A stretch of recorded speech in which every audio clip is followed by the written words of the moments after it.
What's up, and welcome to episode 6 of the I Am No Jedi podcast presented by Going for Two. If you're watching us on YouTube right now, please hit like and subscribe. Helps us out a ton with the algorithm, gets our show seen. We really appreciate the support. I'm here as always with my co-host and my daughter, Ava. Hi. All right, on tonight's show, we got a bunch of things planned tonight. We got an awesome show, so we're gonna be doing our drafts as normal. We'll kick it off with a cool little draft that I came up with. And then we're going to rank the top 10 most important rebels. We'll go 10 to 1. She has her list. I have my list. We'll compare notes. And then we'll finish up the show on some fan theories that I found scouring the internet. And we'll discuss if we think that's possible or if it's something sort of outlandish. But stay tuned.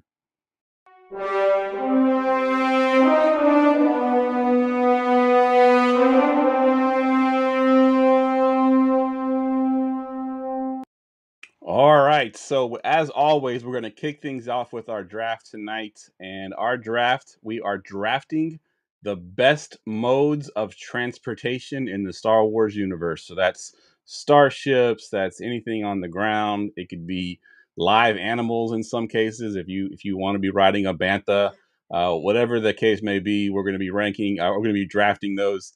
And I will be nice and I'll let Ava go first tonight. So what is your 101 Star Wars mode of transportation?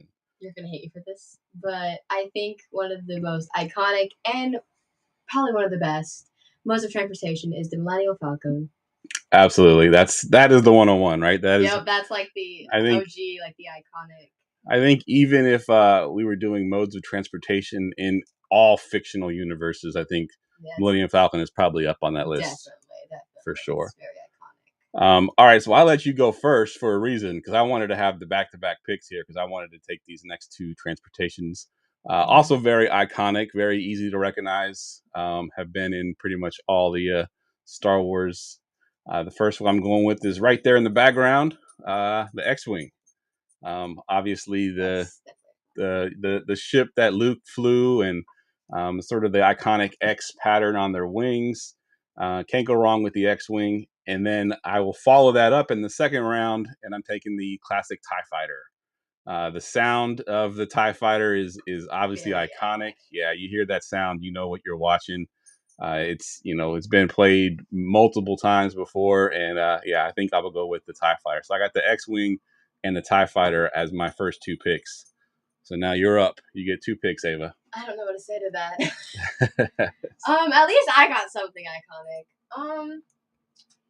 I have another iconic one. If you're like, it's not like recognizable to non-Star Wars fans, but it's still pretty iconic. The Marauder from Bad Batch. It's a great ship. It's modified. It's essentially their home. It's basically their home until they move to Pabu. So I think that's another good one. And then keeping kind of like on that same track, I have the Ghosts / Phantom from Rebels. I say / because the Phantom is part of it. Technically part of the Ghost. So another ship that's also a home. So like it. Another iconic. King is chiming in here. He wants to know what we're talking about. So right now we are drafting the best modes of transportation. Ava went Millennium Falcon at the first round. I went X-Wing and TIE Fighter. And then you just went the Marauder and Ghost / Phantom, which obviously makes sense. Those are two of your favorite animated series. All right, I am up next. And speaking of another iconic sound, this one is from the prequels, and it has an iconic sound as well. But I'm taking a pod racer, and it has that iconic, that like where it goes around. That's definitely iconic. That's I would love to be on one of those. I know I probably couldn't survive on one of those, but it would be fun to ride for the first 10 seconds before I crash. I like how you can adjust it to like your self. Like it's not like specific shape or like. Yeah, that's true. You can customize it. Yeah, there's not like a certain style. Exactly. Yeah, I like that. That's a good answer. All right, and then the other one I'm going to go with is, so I'm going to give the overall name of this ship, but there's one specific one that I really want. So it is the Naboo starship, the sleek, sort of shiny one. But the one I want is the one from the Mandalorian, the one he modified with the special hyperdrive in there when his first ship got destroyed. Oh yeah. Yeah, the one that Grogu flew. Yeah. So that's a good answer. That's the one I'm taking for sure. So those are my next two picks there. This is one that's not a ship because you've been naming like almost all ships. I'm gonna say a speeder.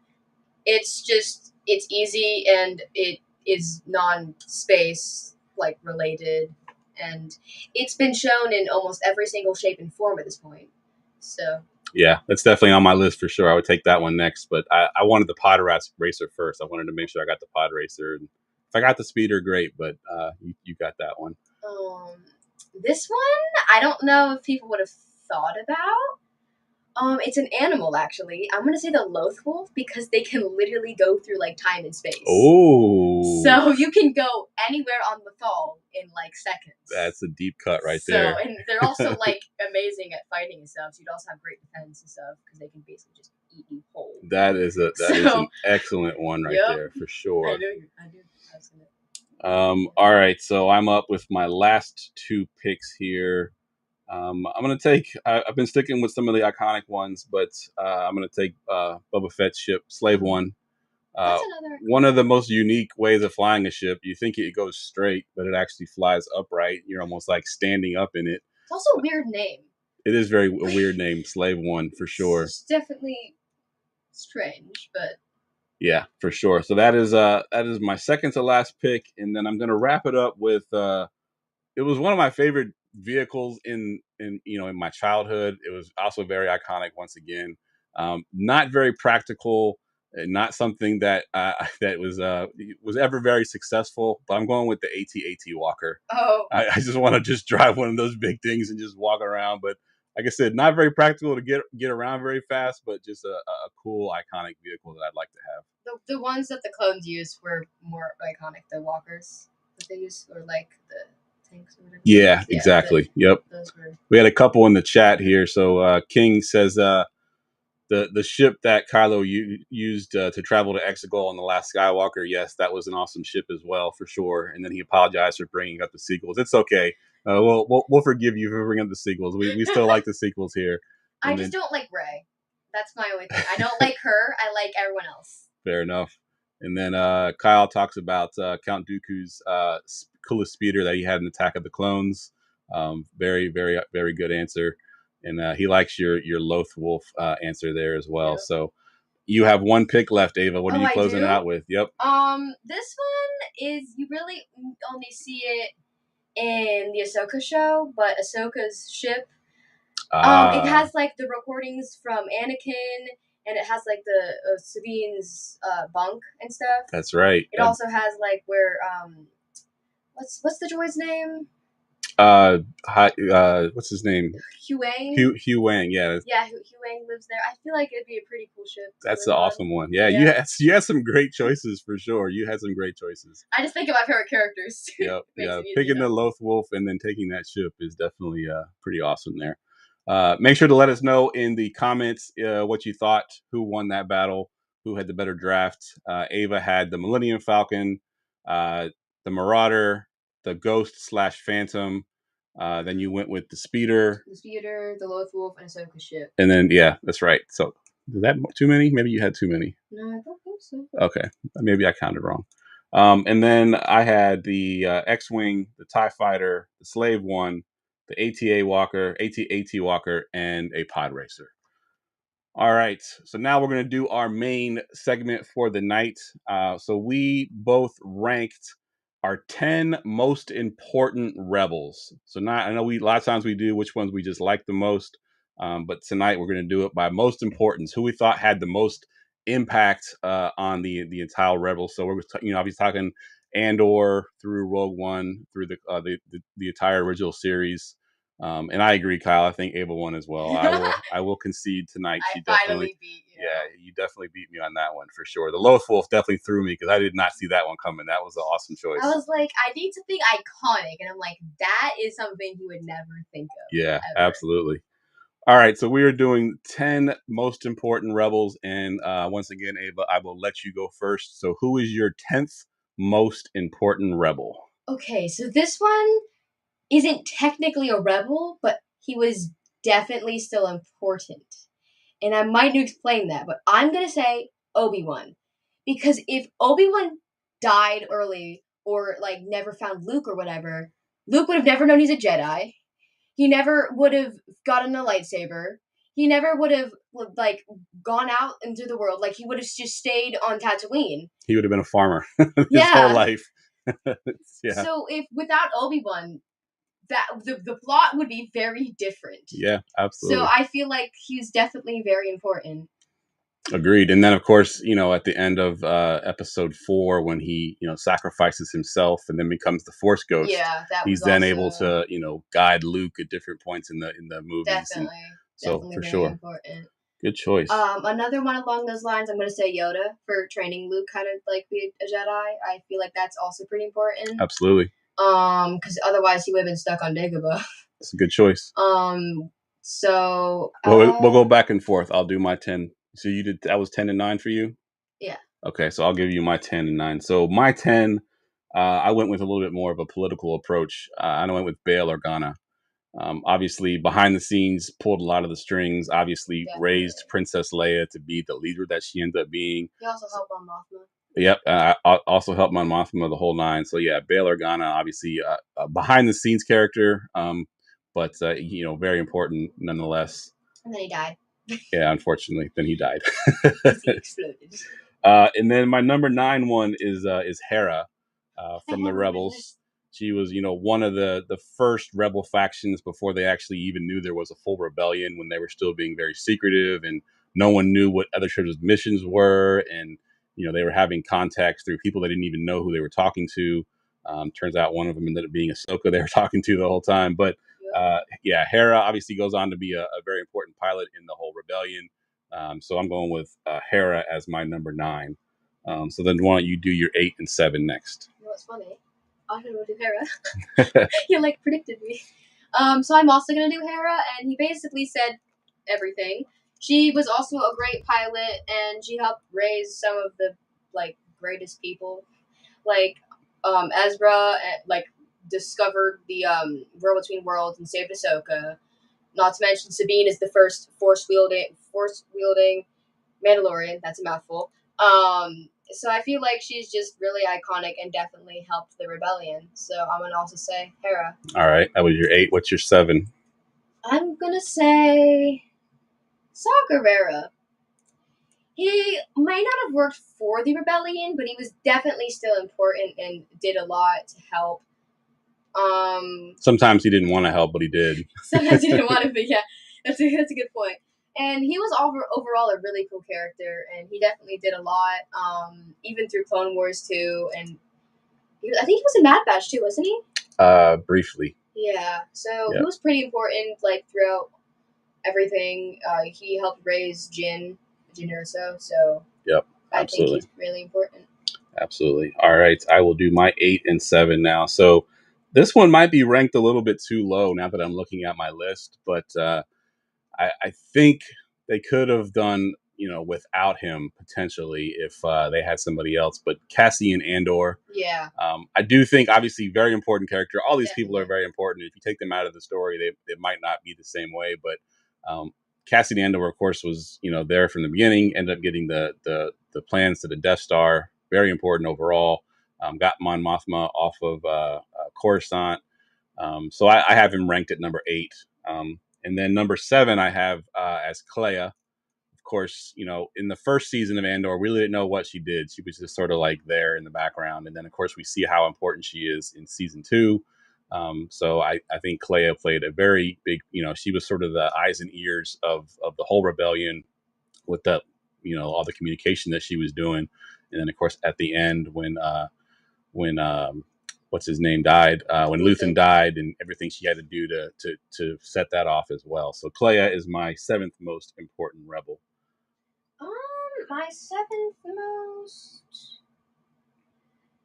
I'm gonna go Rex. That may be a little low, but we don't see him that much.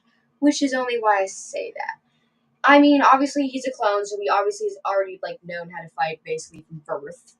Literally birth. Yeah, I don't know what it is. Creation. Since hatching. Yeah, I don't really know what to call that, but he knew Ahsoka, and he like obviously helped fight a lot. He helped train Ezra a bit here and there. He's definitely fought in a lot of wars and helped. I feel like he was just really important all throughout of Star Wars. And he was there on Andor, as we talked about a few episodes ago. Yeah. And Kyle actually went back and watched it for that particular reason because he wanted to see what we were talking about. So shout out to you, Kyle. I think I'm gonna say Clea as well. She was really important in Andor. Yeah, Andor. And she's just like really smart. Like at first you're kind of like she's kind of just there, and then she's like a genius in the end. So I feel like that's definitely a good place to put her. All right, good stuff. So my number 6. So I put him right above Clea, and that's Luthen. Obviously, without Luthen in the background funding this, this whole thing essentially with the thing that he pulled off in Andor season 1, and then everything he was higher than that. What was that? I feel like he should be higher than that. He basically created the rebellion. He did. I feel like that's a little low. I think you're going to be surprised at my number 1 once we get to the number 1. I think it's going to be a little bit of a surprise. But yeah, I think Luthen, I have him right there in the middle at number 6. He could probably be a little bit higher than a couple of the names that I have on here. But I do think, obviously, very important. Any of these characters are very important. All of them are. But I have Luthen at number 6. And then at number 5, I have Ahsoka. Obviously, she was the one that was communicating with Hera before they knew it was Ahsoka. I forget what did they call Fulcrum. Yeah, Fulcrum. Yeah, so she was Fulcrum. She was basically their insider, telling them where to go and what to do. And then, of course, all the things that she did since then. So yeah, Ahsoka is my number 5 most important rebel. There was 3 Fulcrums. There was a couple, but she was one of the ones that they talked to the most. Yeah. All right, give me your 4 and your 3. In my 4, I'm gonna do the top of you. I'm gonna do Ahsoka, and then I'm gonna do Luthen. I don't feel like I need to say much because you basically said everything. All right, and then why don't you go ahead and give me your number 2, and then I'll do my 3 and 4, or my 4 and 3. I feel like in 2 I just have to put Luke. I mean, I don't feel like I need to say much for that. Pretty important, right? He destroyed the Death Star. Yep. I feel like that's pretty important. Yep, absolutely. All right, so at my 4, so I'll just do my 4, 3, 2, and then we'll both give our 1s. So my 4, Mon Mothma, very similar to Bail Organa, obviously doing a lot in the background, essentially like sold off her daughter, essentially to fund the rebellion. So that was, a pretty big deal there. I did see that there was a cut scene from Andor that they cut out, because you think her husband is essentially on the opposite side of things. Well, the cut scene actually has Mon Mothma going back to tell her husband that she's leaving him, and he knew the whole time. He essentially knew. He said, they were interviewing me and interrogating me every single day, but I knew what you were doing behind the scenes. They cut that scene out of Andor. They shouldn't have cut that scene out of Andor because I think that would have been pretty cool. That would have been the biggest plot twist ever. Yeah, so that was interesting. But Mon Mothma, obviously a huge integral part to the entire rebellion. My brain just exploded. And then I had Luke at 3. I know, a little bit lower than what Ava has him. I think he's still really important. Obviously, he's the one that destroys the first Death Star. He technically is the one that pulls the trigger, and everything he did all the way leading up into the Emperor, and then turning his father back to the good side. So Luke is my 3, but I have Leia at 2. Really? I put her over Luke. See, I wanted to put her in. I just didn't know where to put her. Yeah. I had her on my list. I just didn't know where to put her. Yeah, I have Leia at 2. I think there's a lot that she did, through the whole thing. But I think there's a lot of things that she did just as far as inspiration and motivation and everything else that she brought to the table as a commander. She's also really good in Rebels too, where she helped them. Yep, absolutely. So Leia is my number 2.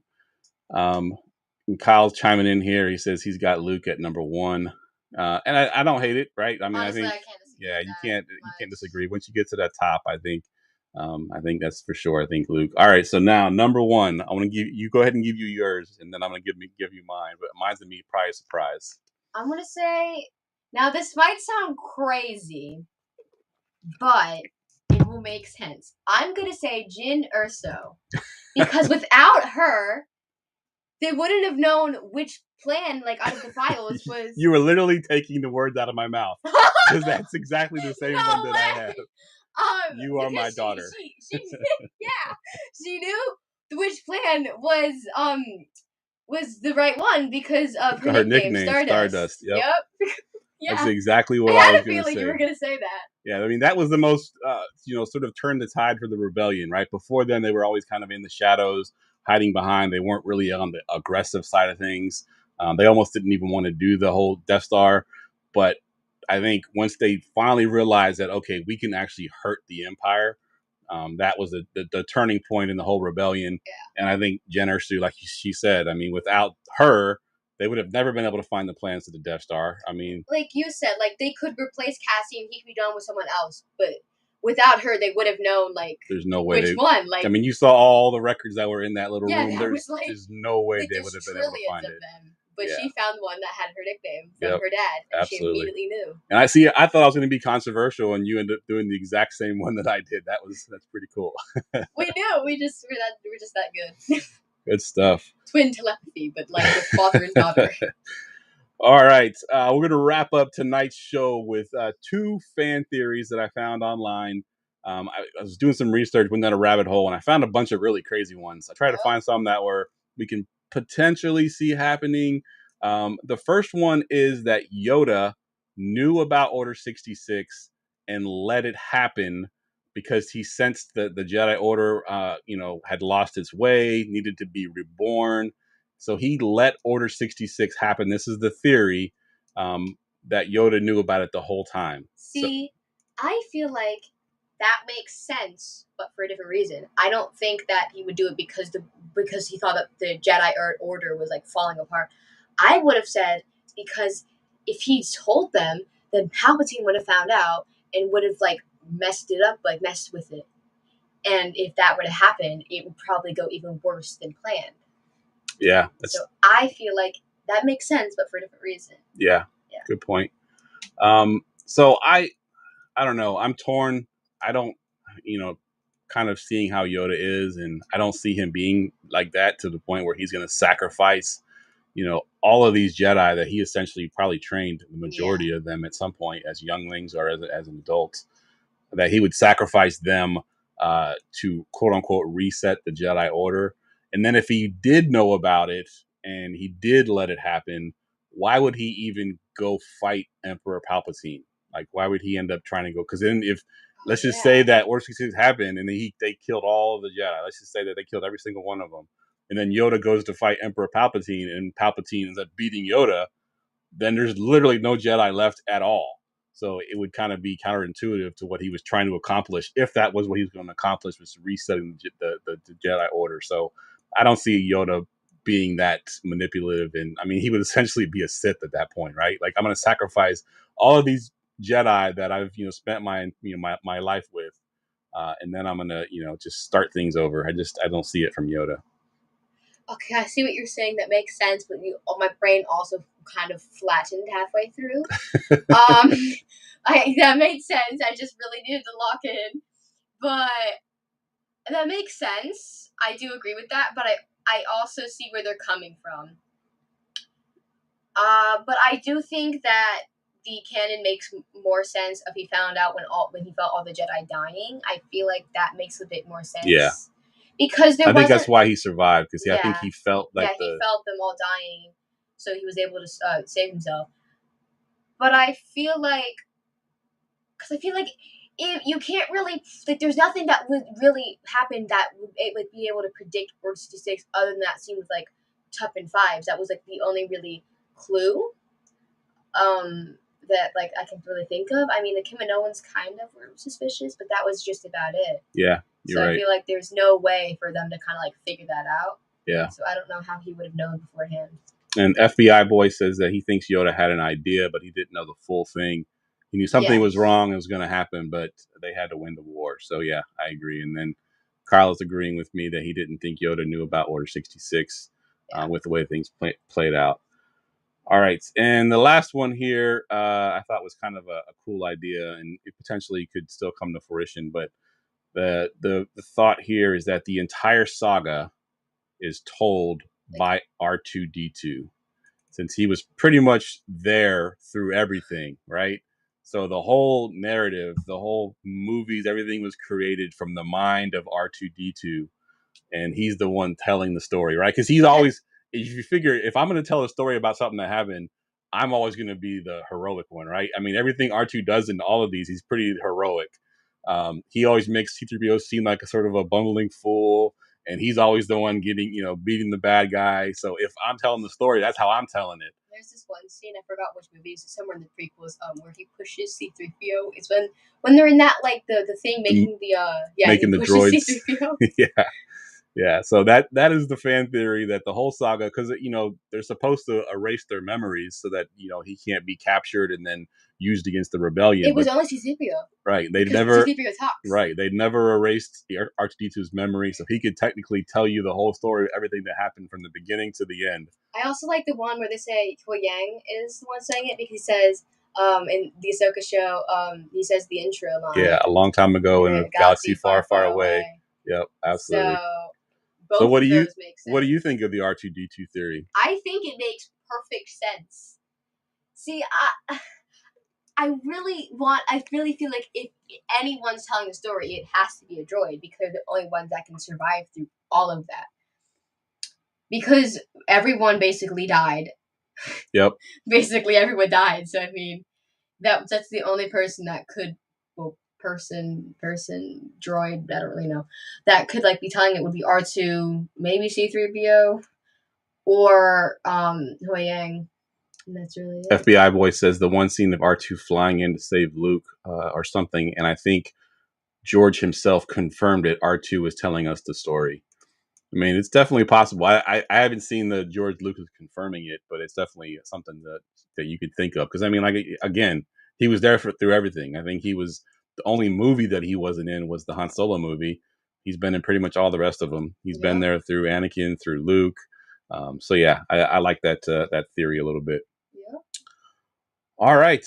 That wraps up tonight's show. I want to thank everybody in the chat for joining us. We appreciate it. Again, if you haven't yet, hit that like and subscribe button. It really helps us out. We'll also be posting some YouTube shorts of the show as well. So if you missed any part of it, you can go back and watch the YouTube shorts. And Ava's starting school next week, so we're going to have to figure out a time to do this, because on Thursday, she's probably going to have homework and everything else. So I'm thinking we may end up having to move the night that we do it. Maybe Sunday night we can probably do it. I'll have to sacrifice football for half an hour to do the show, but I think I can manage. You would really do that? Well, we'll see. We will talk about it.